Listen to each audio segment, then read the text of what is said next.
ক্রচেটের bag নাকি রোজ use করা যায় না, কারণ কিছু রাখলেই নাকি ঝুলে পড়ে, নিচ দিয়ে এক্সট্রা ঝুলে যায় ধীরে ধীরে ব্যাগগুলো। এই প্রবলেমটা আমি অনেকবার শুনেছি, তো আমি এটা নিয়ে এখন ভিডিওটা করলাম, কারণ আমি কিছু জায়গা থেকেও এটা শুনছিলাম যে ক্রচেটের ব্যাগ রোজ ইউজ করা যায় না বা টেকে না। তো আমি এই ব্যাগটা বানিয়েছি, গতকাল আমার শেষ হয়েছে এই ব্যাগটা বানানো।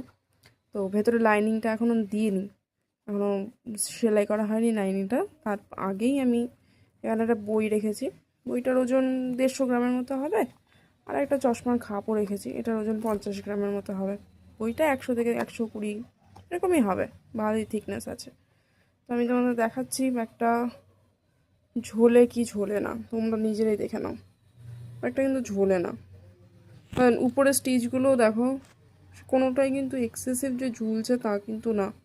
এটা ঢিলাও হচ্ছে না বা কিছু হচ্ছে না। রেগুলার ইউজের জন্য এই ক্রোচেটের ব্যাগে পার্স, ফোন আর কিছু অ্যাক্সেসরিজ ছাড়া এগুলো তো আর অন্য বিশেষ কিছুতে ইউজও হবে না। আই থিঙ্ক ঝুলবে না। তো এই ঝোলার কারণগুলো হয় অনেক সময় লুজ স্টিচ বা বড় হুক, মানে বড় হুক বলতে 3mm 4mm হুক যদি ইউজ করা যায় তখন অনেক সময় ঝুলে পড়ে। কিন্তু আই থিঙ্ক এই ব্যাগগুলো ঝুলবে না। আমি এই ব্যাগটা এই তৈরি করতে 2.5mm হুক ইউজ করেছিলাম আর 4 প্লাইয়ের ইয়ার্ন ইউজ করেছিলাম। তো আই থিঙ্ক এটা ঝোলেনি। তোমরা জানিও কেমন লেগেছে ব্যাগটা।